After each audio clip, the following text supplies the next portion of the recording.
ونشهد أن لا إله إلا الله وحده لا شريك له ونشهد أن سيدنا ومولانا محمدا عبده ورسوله صلى الله تعالى عليه وعلى آله وأصحابه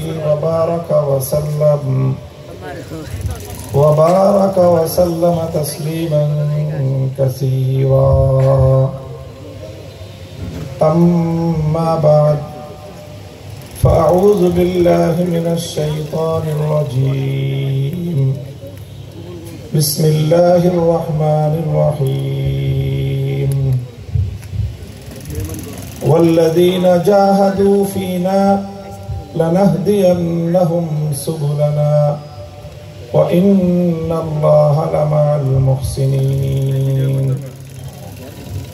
وقال رسول الله صلى الله عليه وسلم: لن يشبع المؤمن من خير حتى يكون منتهاه الجنة. بارك الله لنا ولكم في القرآن العظيم ونفعنا وإياكم بالآيات والذكر الحكيم. اللهم صل على محمد وعلى آل محمد كما صليت على إبراهيم وعلى آل إبراهيم إنك حميد مجيد.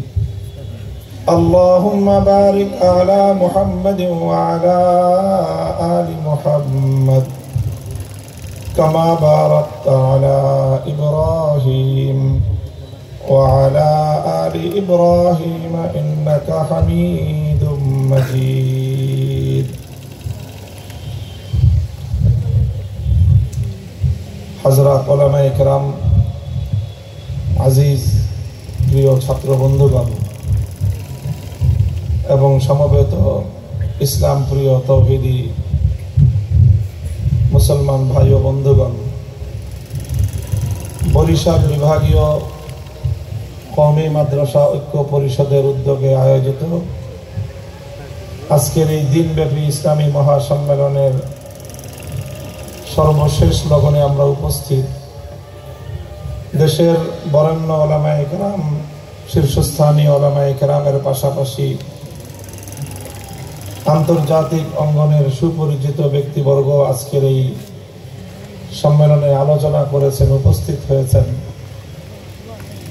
এটি আমাদের সকলের জন্যই, বিশেষ করে আমাদের মাদ্রাসার ছাত্র ভাইদের জন্য একটি সৌভাগ্যের বিষয়, আনন্দের উপলক্ষ। আল্লাহ পাক রব্বুল আলামিন আজকের এই সম্মেলনকে পরিপূর্ণভাবে কামিয়াব করেন। বিভাগের বিভিন্ন প্রান্ত থেকে বিপুল পরিমাণ আমার প্রিয় ছাত্র ভাইয়েরা এখানে একত্রিত হয়েছেন। আপনারা মাহফিল শেষে আবার সবাই যার যার গন্তব্যে ফিরে যাওয়ার তাগাদা আছে। এই জন্য আমি দীর্ঘ করব না আমার আলোচনা। আমি একটি সুনির্দিষ্ট বিষয়কে সামনে রেখে আমাদের আগামীর করণীয় এবং আমাদের গন্তব্য সম্পর্কে কয়েকটি কথা আরজ করব ইনশাআল্লাহ। হযরত রাসূল আকরাম সাল্লাল্লাহু আলাইহি ওয়াসাল্লামের একটি গুরুত্বপূর্ণ হাদিস, যেটি মুমিন জীবনের অন্যতম একটি পথনির্দেশনা, জীবন চলার মূলনীতি হিসেবে আল্লাহর নবী বলেছেন, লা ইয়াশবা'আল মুমিনু মিন খাইরিন হাত্তা ইয়াকুনা মুনতাহাহুল জান্নাহ। মুমিনের একটা চরিত্র এমন হওয়া উচিত যে মুমিন কোনোদিন ভালো এবং কল্যাণের বিষয়ে পরিতৃপ্ত হয়ে যাবে না। ভালো এবং কল্যাণ, মঙ্গল, এই বিষয়ে মুমিনের কোনোদিন তৃপ্তি মিটে যাবে না, সে কোনোদিনই পরিতৃপ্ত হবে না। হাত্তা ইয়াকুনা মুনতাহাহুল জান্নাহ, বরং সে প্রতিনিয়ত আরো উন্নতি করার, আরো সামনে অগ্রসর হওয়ার, আরো এগিয়ে যাওয়ার চেষ্টা করতে থাকবে। এগিয়ে যাওয়ার চেষ্টা করতে করতে সে থামবে সেদিন যেদিন তার কদম খোদার জান্নাতে পড়বে। জান্নাত পর্যন্ত যাওয়ার আগে মুমিনের জীবনে কোনো ক্লান্তি নাই, মুমিনের জীবনে কোনো শ্রান্তি নাই, মুমিনের জীবনে কোনো ক্ষান্তি নাই, বরং চলতেই থাকবে, চলতেই থাকবে। যতদিন দেহে প্রাণ আছে, যতদিন হৃদয়ে স্পন্দন আছে, যতদিন চলার শক্তি আছে, যতদিন বলার সক্ষমতা আছে, ততদিন বলতে থাকবে, চলতে থাকবে, বলতে থাকবে, চলতে থাকবে, করতে থাকবে। করতে করতে তার জীবনের গন্তব্য পর্যন্ত সে যেদিন পৌঁছবে, খোদার জান্নাত পর্যন্ত সে যেদিন পৌঁছে যাবে, সেদিনই সে তার চলা ক্ষান্ত দিবে। এটা রাসূল আকরাম সাল্লাল্লাহু আলাইহি ওয়াসাল্লামের পক্ষ থেকে উম্মতের জন্য, মুমিনের জন্য গুরুত্বপূর্ণ একটি নির্দেশনা। আরেক হাদিসে ঠিক এই কথাটাই ভিন্ন আঙ্গিকে বর্ণিত হয়েছে। ইয়ামুতুল মুমিনু ফি আরাকিল জাবিন, মুমিনের মৃত্যুর একটি লক্ষণ বলা হয়েছে যে মুমিন ব্যক্তি, আল্লাহ এবং তার রাসূলের কাছে যে ব্যক্তি মনোনীত, পছন্দনীয় ব্যক্তি, তার মৃত্যু হবে কি অবস্থায়, তার মৃত্যু হবে কি অবস্থায়। তার মৃত্যু জিহাদের ময়দানেও হতে পারে। আল্লাহ তার কপালে শাহাদাতের মৃত্যু না রাখলে বিছানাতে শুয়েও সে মারা যেতে পারে। তার মৃত্যু কোনো দুর্ঘটনার শিকার হয়েও হতে পারে। তার মৃত্যু স্বাভাবিক মরণও হতে পারে। যে অবস্থায় হোক না কেন, ইয়ামুতুল মুমিনু ফি আরাকিল জাবিন, মুমিনের মৃত্যু এমন একটা অবস্থায় হবে যে তার কপালের মধ্যে ঘাম থাকবে, কপাল ঘর্মাক্ত থাকবে, কপাল ঘামতে থাকবে। কপাল ঘামাটা, এটা অনেক মুহাদ্দিসিনদের মতে এটা রূপক অর্থে ব্যবহৃত হয়। রূপক অর্থ মানে হলো মাজাজি মানা, এটা মাজাজি মানায় ব্যবহার হয়েছে, রূপক অর্থে ব্যবহার হয়েছে যে মুমিনের মৃত্যুর সময় তার কপাল ঘর্মাক্ত থাকবে। কপাল কার ঘামে? কার ঘামে কপাল? যে নিশ্চিন্তে ঘুমায় তার কপাল ঘামে। যে গাফলতিতে বিলাসিতা করে ঘুমায় তার কপাল ঘামে। আরে কপাল তো ঘামে ওই লেখে যে তার কওমকে নিয়ে চিন্তায় মগ্ন থাকে। কপাল তো ঘামে তার যে তার ভবিষ্যৎ প্রজন্মকে নিয়ে চিন্তা করতে থাকে। কপাল তো ঘামে তার যে দেশ এবং জাতির মুস্তাকবিল নিয়ে চিন্তা করতে থাকে, মরতে থাকে, চিন্তা করতে থাকে, ভবিষ্যৎ প্রজন্মের জন্য রাস্তা খুলতে থাকে, চলতে থাকে, চিন্তা করতে থাকে, ফিকির করতে থাকে, কপাল ঘামতে থাকে, কদম কদম জান্নাতের দিকে অগ্রসর হতে থাকে।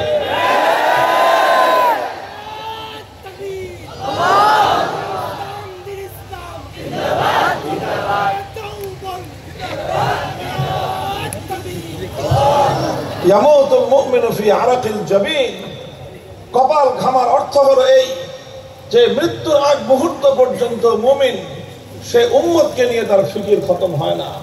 মৃত্যু মুখে পতিত হয়েও মুমিন চিন্তা করতে থাকে আমার তো এখন আরো কাজ বাকি রয়ে গেছে। মৃত্যু শয্যায় শুয়েও মুমিন চিন্তা করতে থাকে আমাকে তো আরো অগ্রসর হতে হবে। মুমিন মৃত্যুর মুখোমুখি দাঁড়িয়েও চিন্তা করতে থাকে এখনো তো আমি আল্লাহর দ্বীনকে দুনিয়াতে পূর্ণাঙ্গ বিজয়ী করতে পারি নাই, আমার তো কাজ এখনো অবশিষ্ট রয়ে গেছে।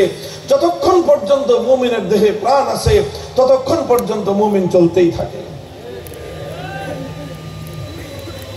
মুহতারাম হাজরিন, কথাটা পরে মনে থাকে কিনা জানি না, এই জন্য এখনই বলে দিই। কথা বলতে বলতে আবার কোন দিকে শেষ পর্যন্ত গিয়ে কোথায় গিয়ে থামি আল্লাহ জানে। শাইখুল হিন্দ রহমতুল্লাহি আলাইহি, যেহেতু আমাদের দেওবন্দিয়াতের কথা এখানে আলোচনা হচ্ছে, ওলামায়ে দেওবন্দের কথা আলোচিত হচ্ছে, এই জন্য বলতেছি শাইখুল হিন্দ রহমতুল্লাহি আলাইহি যখন তিনি মাল্টার কারাগার থেকে মুক্তি লাভ করলেন, 4 বছরের বন্দি জীবন তিনি কাটিয়ে আসলেন, নির্মম নির্যাতনের শিকার হয়ে তিনি সেখান থেকে আসলেন। সেই মাল্টার বন্দি জীবনে শাইখুল হিন্দ রহমতুল্লাহি আলাইহির সাথে কি বর্বর আচরণ করা হয়েছে, কি নির্মম আচরণ করা হয়েছে, কি জুলুম এবং নির্যাতন চালানো হয়েছে, ইতিহাসের দাস্তান সেগুলো লিখেছে। শাইখুল হিন্দ রহমতুল্লাহি আলাইহির সাথে অত্যন্ত কঠোর আচরণের মাধ্যমে ওনার এই কারা নির্যাতনকে ওনার উপর চাপিয়ে দেওয়া হয়েছে। 4 বছর পর তিনি যখন মুক্তি লাভ করেন, হিন্দুস্তান ফিরে আসেন। ফিরে আসার পর থেমে যাননি, পথ চলতেছিলেন। যখন তিনি ক্লান্ত হয়ে গেছেন, যখন তিনি অসুস্থ হয়ে পড়েছেন, যখন তিনি আর পথ চলতে পারেন না, তার পা তাকে নিয়ে আর চলতে পারে না, তার কদম তার ভার বহন করতে অক্ষম হয়ে গিয়েছে, তার কদম তার শরীরের ভার বহন করতে পারে না, তার কদম তাকে নিয়ে চলতে পারে না। শাইখুল হিন্দ রহমতুল্লাহ আলাইহি ওনাকে তার সকল মুহিব্বিন, আপনজন, আত্মীয় স্বজন সকলেই বলতেন, ডাক্তাররা বলতো যে এখন যদি ওনাকে সুস্থ করতে হয়, ওনাকে হাসপাতালের বিছানায় কিছুদিন রেখে চিকিৎসা করা ছাড়া ওনার সুস্থতার কোনো সুযোগ নাই, অসুস্থতা বাড়তেই থাকবে। ওনাকে সুস্থ করতে হলে ওনাকে বিশ্রাম দিতে হবে। শাইখুল হিন্দ রহমতুল্লাহ আলাইহি বলতেন, আরে ডাক্তাররা তোমরা বুঝো না, আমার এই হৃদয়ে যে অশান্তির আগুন যে জ্বলছে, আমার যেই অশান্তি, যেই দুঃখ, যেই বেদনা, যে অসুস্থতা, আমার শুধুমাত্র দেহ নয়, আমার শুধু দেহের চামড়া নয়, গোশত নয়, আমার হাড্ডিকে পর্যন্ত চূর্ণ বিচূর্ণ করছে। সেই বেদনা যদি তোমরা উপশম করতে হয়, সেই বেদনা যদি আমাকে কমাতে হয়, হাসপাতালে চিকিৎসা দিয়ে তোমরা আমার এই বেদনা কমাতে পারবে না। আমার এই বেদনার উপশম তো আছে ওই সকল জনসমাবেশগুলোতে, ওই সকল সম্মেলনগুলোতে, ওই সকল মাহফিলগুলোতে, যেই মাহফিলগুলোতে উম্মতের উলামায়ে কেরাম কওম এবং জাতিকে ইংরেজদের বিরুদ্ধে জিহাদের জন্য, ইংরেজদের বিরুদ্ধে সংগ্রামের জন্য উদ্বুদ্ধ করে। চলো, আমি কথা বলতে না পারি, আমি বসে থাকবো, দেখবো আমরা যে জুলুম নির্যাতন করে, কারাভোগ করে উম্মতের জন্য যে পয়গাম নিয়ে এসেছি, আমার পরবর্তী প্রজন্ম আমাদের কাছ থেকে দেশ এবং জাতিকে মুক্ত এবং আজাদ করার সেই শিক্ষা তারা গ্রহণ করেছে।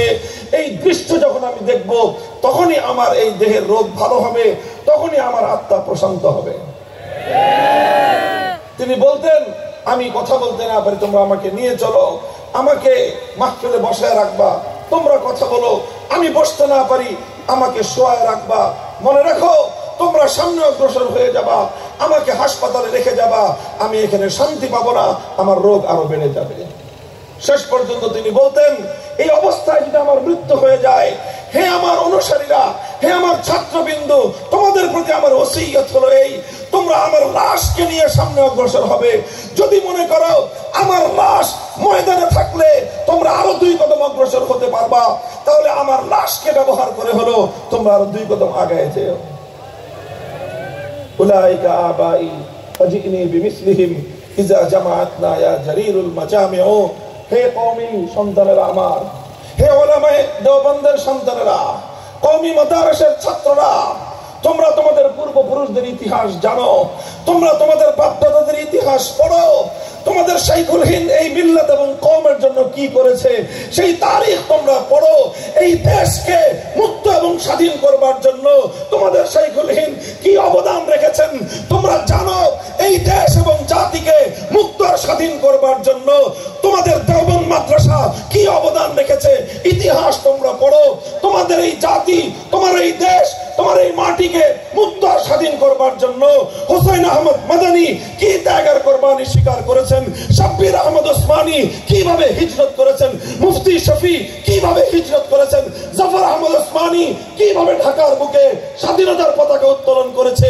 ইতিহাস তোমরা জানো, ইতিহাস তোমরা পড়ো, আর সামনের দিকে অগ্রসর হওয়ার শপথ গ্রহণ করো। আল্লাহ পাক রব্বুল আলামিন এই কওমকে, এই সম্প্রদায়কে আল্লাহ হেফাজত করেন। আমাদের পরবর্তী প্রজন্ম যেন আমাদের আকাবেরিনদের, আমাদের পূর্বসূরীদের নকশ কদমের উপর চলতে পারে। আল্লাহ পাক সে তৌফিক আমাদেরকে দান করেন ইনশাআল্লাহ। আমি অত্যন্ত আস্থা এবং বিশ্বাসের সাথে কথা বলতে পারি, আমাদের পরবর্তী প্রজন্ম যদি আমাদের পূর্ববর্তী প্রজন্মের নকশে কদমের উপর চলতে পারে, সেদিন বেশি দূরে নয়, সেদিন তোমাদের হাতেই এই অঞ্চলে আল্লাহ দিনের ঝান্ডা উড়বে, লা ইলাহা ইল্লাল্লাহর পতাকা উড়বে, রুখে দেওয়ার সাধ্য কোনো শক্তির হবে না।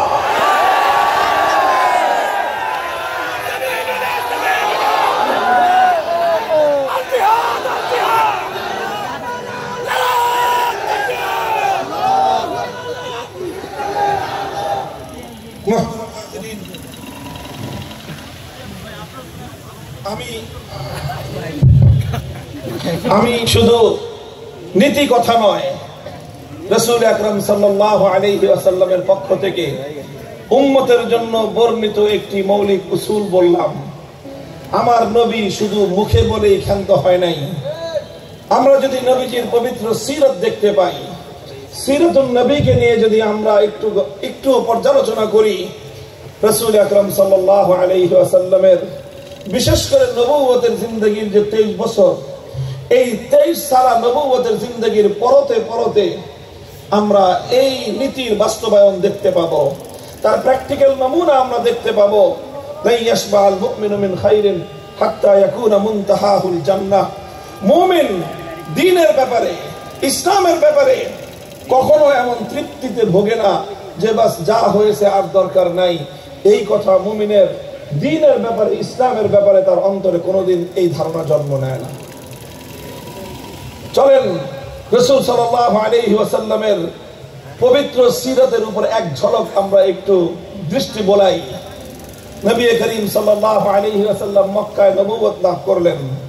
13 বছর পর্যন্ত মক্কায় দ্বীনের দাওয়াত দিলেন। কেমন ভাবে দাওয়াত দিলেন? এমন ভাবে দাওয়াত দিয়েছেন যে তার চেয়ে উত্তম রূপে আর কোনো মানুষের পক্ষে দাওয়াত দেওয়া সম্ভব নয়। কথা ঠিক কিনা? রাতের অন্ধকারে, দিনের আলোয়, সকালের প্রভাত রশ্মিতে, সন্ধ্যার গোধূলি বেলার আলোয় রাসূল আকরাম সাল্লাল্লাহু আলাইহি ওয়াসাল্লাম মক্কার ঘরে ঘরে, ব্যক্তিতে ব্যক্তিতে, গোত্রে গোত্রে, পাহাড়ে পর্বতে, উপত্যকায়, প্রতিটি জনপদে, প্রতিটি মানুষের কাছে ঈমানের দাওয়াত নিয়ে গিয়েছেন, তাওহীদের দাওয়াত দিয়েছেন। এবং সেটা শতবার, হাজারবার এক একজন মানুষের কাছে দ্বীনের দাওয়াত দিয়েছেন। যাদের কপালে হেদায়েত ছিল তারা দাওয়াত কবুল করেছেন, তারা ঈমান কবুল করেছেন, তাওহীদের এই পয়গামকে তারা গ্রহণ করেছেন। কিছু মানুষ মুসলমান হয়েছেন। যারা মুসলমান হয়েছে, দ্বীনের দাওয়াত গ্রহণ করার পর নবীজি তার মিশন ক্ষান্ত করে দেন নাই যে ঠিক আছে মানুষ ঈমান গ্রহণ করেছে, হলো তো আর কি দরকার। না, যারা ঈমান কবুল করলো তাদেরকে নিয়ে মক্কার ওই প্রতিকূল পরিবেশে হযরতে আরকাম ইবনে আবিল আরকাম রাদিয়াল্লাহু তাআলা আনহুর ঘরে দারে আরকামে মাদ্রাসা কায়েম করলেন। মাদ্রাসায় এই নবমুসলিমদের দ্বীন এবং ঈমান শিক্ষার ব্যবস্থা করলেন। সেখানে সকল ঝুঁকিকে উপেক্ষা করলেন, জীবনের ঝুঁকি নিলেন, দিনের আলোয় না পারলে রাতের অন্ধকারে সেখানে দরসগাহ কায়েম করলেন এবং নবাগত এই সকল নবমুসলিমদেরকে নিয়ে হযরতে আরকাম ইবনে আবিল আরকাম রাদিয়াল্লাহু তাআলা আনহুর বাড়িতে নবীজি সাহাবায়ে কেরামের তালিমের ব্যবস্থা করলেন। চলতে থাকলো। 13 বছর পর্যন্ত এই মেহনত হলো।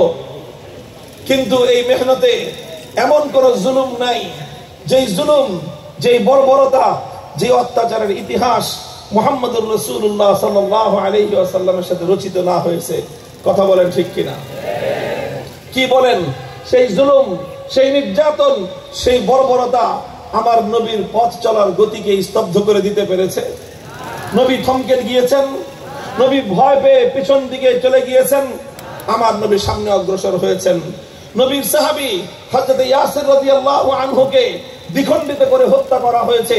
হযরত সুমাইয়া রাদিয়াল্লাহু আনহাকে নির্মম কায়দায় হত্যা এবং শহীদ করা হয়েছে।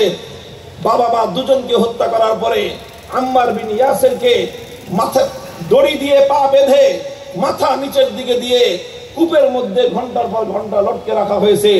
হযরত খাব্বাব ইবনুল আরাত রাদিয়াল্লাহু আনহুকে জ্বলন্ত আগুনের উপর শোয়ায় রাখা হয়েছে। শরীরের চামড়া, গোশত, রক্ত সবকিছু পুড়ে পুড়ে গলে গলে আগুন নিভে গিয়েছে। কিন্তু তারপরও জালিমদের তাদের অন্তরের মধ্যে কোনো দয়া এবং মায়ার উদ্রেক হয় নাই। হযরত বেলাল হাবশী রাদিয়াল্লাহু আনহুকে উত্তপ্ত গরম বালুকাময় জমিনের উপর চিৎ করে শোয়ে বুকের উপর পাথর চাপা দিয়ে রেখেছে। উনি চিৎকার করতে করতে বেহুশ হয়ে গিয়েছেন। কিন্তু জালেম উমাইয়া ইবনে খালাফের অন্তরের মধ্যে এতটুকু মায়ার উদ্রেক হয় নাই। এই সব জুলুমগুলো শুধু সাহাবায়ে কেরামের সাথে নয়, স্বয়ং রাসূল আকরাম সাল্লাল্লাহু আলাইহি ওয়াসাল্লামের সাথেও জুলুমের কম ইতিহাস রচিত হয়নি। আল্লাহর নবী মক্কার বাইতুল্লাহর সামনে মসজিদে হারামের মধ্যে নামাজ পড়তেছেন।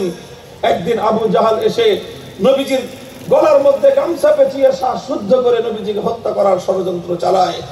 আরেকদিন আমার নবী সিজদায় লুটিয়ে পড়েছেন, উকবা ইবনে আবি মুআইদ উটের ভুঁড়ি এনে নবীজির মাথায় ফেলে দিয়েছে। নবীজি শ্বাস শুদ্ধ হয়ে শেষ নিঃশ্বাস ত্যাগ করার উপক্রম হয়েছেন। সমস্ত জুলুম নির্যাতনগুলো আল্লাহর নবী সহ্য করেছেন। করতে করতে করতে করতে নবীজি কদম কদম সামনে অগ্রসর হয়েছেন। এমন একটা সময় যখন হয়েছে, নবীজি মক্কার মানুষের ব্যাপারে হতাশ হয়ে গিয়েছেন যে এই মক্কার মানুষেরা আর মনে হয় ঈমান কবুল করবে না, এই মক্কার মানুষদের হেদায়েত আর কপালে জুটবে না। নবী করিম সাল্লাল্লাহু আলাইহি ওয়াসাল্লাম মক্কার মানুষের এই হেদায়েতের ব্যাপারে যখন নিরাশ হয়ে গেলেন, মায়ুস হয়ে গেলেন, হতাশ হয়ে গেলেন, নবীজি মক্কার মানুষের ঈমান কবুলের ব্যাপারে হতাশ হয়েছেন, কিন্তু নিজের দ্বীনের এবং ঈমানের মিশন থামিয়ে দেওয়ার সিদ্ধান্ত গ্রহণ করেন নাই। নবীজি চিন্তা করেছেন, ঠিক আছে, মক্কার মানুষ ঈমান কবুল করে না, দেখি নতুন কোন জনপদ পাওয়া যায় কিনা। আমার নবীজি তায়েফের সফর করলেন। 1 মাস পর্যন্ত, রাত সকাল থেকে সন্ধ্যা পর্যন্ত, রাত পর্যন্ত তায়েফের প্রত্যেকটা মানুষের দুয়ারে দুয়ারে গেলেন, গলিতে গলিতে গেলেন, ঘরে ঘরে গেলেন। একটা মানুষ 1 মাসে কালেমা পড়বে তো দূরের কথা, কেউ আল্লাহর নবীর সঙ্গে সদাচরণটুকু পর্যন্ত করে নাই। বরং রাস্তায় রাস্তায় তায়েফের পথে পথে নবীজির উপর পাথরের বৃষ্টি বর্ষণ হলো। মাথা থেকে পা পর্যন্ত সর্বাঙ্গ শরীর আমার নবীর রক্ত রঞ্জিত হলো। নবীজিকে হযরত আয়েশা রাদিয়াল্লাহু আনহা জিজ্ঞাসা করেছিলেন, ইয়া রাসূলুল্লাহ, ঈমানের জন্য, দ্বীনের জন্য তো আপনার জিন্দেগিতে আপনি অনেক কষ্ট স্বীকার করেছেন, সবচেয়ে বেশি কষ্ট আপনি কোন দিন পেয়েছিলেন? আমার নবীজি বলেছেন, যেদিন তায়েফে আমাকে সারাটা শরীর রক্তে রঞ্জিত করে দিয়েছিল। তায়েফের দুষ্ট বালকেরা আমাকে পাথর মারত, আর তাদের বয়স্ক লোকেরা এসে আমাদেরকে হাতে ধরে উঠিয়ে দিত, আর বালকদেরকে বলতো তোমরা পাথর পেরো না। আমরা যখনই আবার পথ চলা শুরু করতাম, ওই লোকগুলো যারা একটু আগে আমাদেরকে হাত ধরে উঠিয়ে বালকদেরকে বারণ করত, তারাই আবার পেছন দিক দিয়ে তাদেরকে উস্কানি দিত, আবার পাথর মারো। এইভাবে আমাদের সঙ্গে প্রহসন করা হয়েছে, এইভাবে আমাদেরকে নিয়ে ঠাট্টার বিদ্রুপ করা হয়েছে, এইভাবে আমাদের সঙ্গে তামাশা করা হয়েছে। রক্তে রঞ্জিত হয়েছি, মাথা থেকে পা পর্যন্ত রক্ত ঝরতে ঝরতে পায়ের চপ্পল আমার পায়ের নিচে আটকে গিয়েছে, আমি বেহুশ হয়ে জমিনের মধ্যে পড়ে গিয়েছি।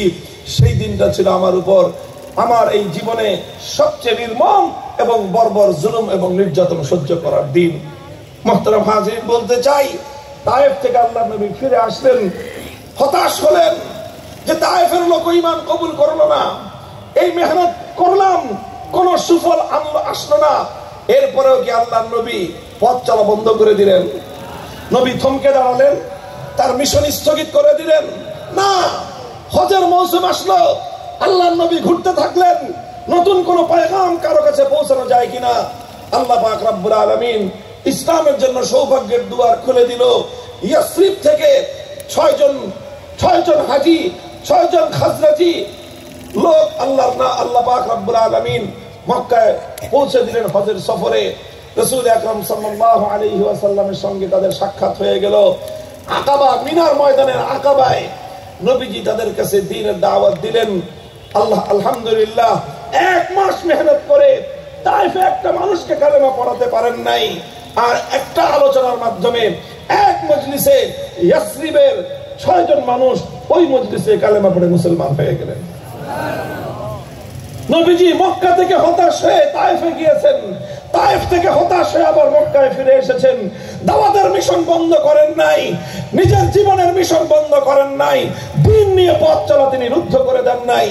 আল্লাহ পাক রব্বুল আলামিন তার এই ত্যাগ এবং কোরবানিতে রং দিয়েছেন এবং মদিনার দিকে ইসলাম যাত্রা শুরু করলো। বায়াতে আকাবা হলো। পরের বছর 6 জনের পরিবর্তে আরো নতুন মানুষ যুক্ত হয়ে 12 জন হলো। তারা বায়াত কবুল করলেন, নবীর হাতে হাত রেখে শপথ নিলেন। তৃতীয় বছর সেই 12 জনের থেকে সংখ্যা গিয়ে পৌঁছলো 70 জনে। আস্তে আস্তে ইসলাম মদিনার দিকে যাত্রা শুরু করলো। তারা প্রস্তাব করলেন নবীজিকে হিজরত করার। আল্লাহর নবী তাদের সঙ্গে কথা দিলেন। জিলহজ মাসে শপথ হলো যে ঠিক আছে, তোমরা মদিনায় আমার অনুকূল পরিবেশ কায়েম করো, মদিনায় ইসলামের অনুকূল পরিবেশ কায়েম করো, মদিনায় দ্বীনের অনুকূল পরিবেশ কায়েম করো। আমি তোমাদের মদিনাকে আমার জীবনের জন্য আমি অগ্রাধিকার দেব। আল্লাহর নবী জিলহজ, মুহররম, সফর, রবিউল আউয়াল মাসে মদিনা শরীফে হিজরত করলেন, সোনার মদিনায় চলে গেলেন। নবীজি ইতিহাসের বাক বদলকারী ঐতিহাসিক সিদ্ধান্ত নিলেন। এই হিজরত ছিল আমার নবীর জিন্দেগিতে এক তারিখী সিদ্ধান্ত। হিজরত ছিল আল্লাহর নবীর জিন্দেগিতে কিয়ামত পর্যন্ত আনেওয়ালা প্রত্যেকটি উম্মতের জন্য আল্লাহর দ্বীনের পথে অনুসরণীয় উসওয়ায়ে হাসানা, অনুসরণীয় সর্বোৎকৃষ্ট দৃষ্টান্ত। বলবেন হিজরতের মধ্যে কি আদর্শ, কি দৃষ্টান্ত? দেখেন, একদিকে পবিত্র মক্কা, আরেকদিকে মদিনা। এই দুটোকে এবার দুই পাল্লায় রেখে একটাকে আরেকটার সঙ্গে কম্পেয়ার করেন, তুলনা করেন। আপনি তুলনা করলে দেখতে পাবেন মক্কার মধ্যে বাইতুল্লাহ আছে, মদিনায় তখন একটা মসজিদও নাই। মক্কার মধ্যে মসজিদে হারাম আছে, মদিনায় তার বিপরীতে কিছুই নাই। মক্কায় মসজিদে বাইতুল্লাহর সঙ্গে হাজরে আসওয়াদ আছে, যেটাকে চুম্বন করলে জিন্দেগির গুনাহ মাফ হয়। মদিনায় কোনো হাজরে আসওয়াদ নাই। মক্কায় মাকামে ইব্রাহিম আছে, মদিনায় কিছু নাই। মক্কায় জমজমের কূপ আছে, মদিনায় কিছু নাই। মক্কায় আল্লাহর নবীর জন্ম থেকে 53 বছর পর্যন্ত জীবনের দীর্ঘ ইতিহাস এবং স্মৃতি আছে, মদিনায় কিছুই নাই। মক্কায় আল্লাহর নবীর সমস্ত পূর্বপুরুষদের স্মৃতি রয়েছে, বাপের কবর, মায়ের কবর, 14 পুরুষের কবর এই মক্কায়। মদিনায় তার কিছুই নাই। সব কিছু ছিল মক্কায়, মদিনায় কিছুই ছিল না। মক্কায় শুধু একটা জিনিস ছিল না, যেটা ছিল মদিনায়, সেটা হলো মক্কায় সব ছিল। বাইতুল্লাহ ছিল, হারামুল্লাহ ছিল, মাকাম ইব্রাহিম ছিল, হাজরে আসওয়াদ ছিল, নিজের জিন্দেগির পূর্বপুরুষদের তারিখ আর ইতিহাস ছিল, স্মৃতি ছিল, অনেক কিছু ছিল, কিন্তু আল্লাহর দ্বীন কায়েমের অনুকূল পরিবেশ ছিল না। মদিনায় সেই জায়গায় কিছুই ছিল না, মদিনায় কিছুই ছিল না। কিন্তু মদিনায় শুধু একটা জিনিস ছিল। মদিনার সাহাবায়ে কেরাম শপথ নিয়েছিলেন, নবীর হাতে হাত রেখে বায়াত কবুল করেছিলেন, ওগো আল্লাহর নবী, আপনি আসুন মদিনায়, আমরা আপনার এই দ্বীনকে মদিনায় কায়েম করার জন্য আপনার ডানে থাকবো, বামে থাকবো, সামনে থাকবো, পিছনে থাকবো। আপনার মিশন আমাদের মিশন, আপনার লড়াই আমাদের লড়াই, আপনার যুদ্ধ আমাদের যুদ্ধ। নবীজি সবকিছু এক পাল্লায় রাখলেন। স্বদেশ ভূমি, মাতৃভূমি, দেশ প্রেম, জাতির প্রেম, বংশের প্রেম, গোত্রের প্রেম, সবকিছুকে দুপায়ে ধরে আল্লাহর দ্বীনকে অগ্রাধিকার দিয়ে আমার নবী মদিনায় হিজরত করলেন। এটাই হলো হিজরতের তালিম, হিজরতের তালিম। উম্মত আজ তোমাদেরকে নানা নতুন নতুন মতবাদের নামে, নতুন নতুন স্লোগানের নামে তোমাদের দ্বীনি গায়রাত এবং দ্বীনের ভালোবাসাকে ফিকে করে দেওয়ার, ফ্যাকাশে করে দেওয়ার ষড়যন্ত্র চলছে। নানা রকম রাজনৈতিক মতবাদ, নানা রকম রাজনৈতিক স্লোগান, দেশপ্রেমের স্লোগান, অন্ধ জাতীয়তাবাদের স্লোগান, নানা রকম স্লোগানের অন্তরালে ইমানদারের ইমানকে দুর্বল করে দেওয়ার পায়ে তারা চলে। আজ নতুন পয়গাম তুলতে হবে, স্লোগান তুলতে হবে। তাম পৃথিবীর সব কিছুর বিনিময়ে একটা জিনিস আমরা চাই, সেটা হলো আল্লাহর দ্বীনের বিজয় চাই।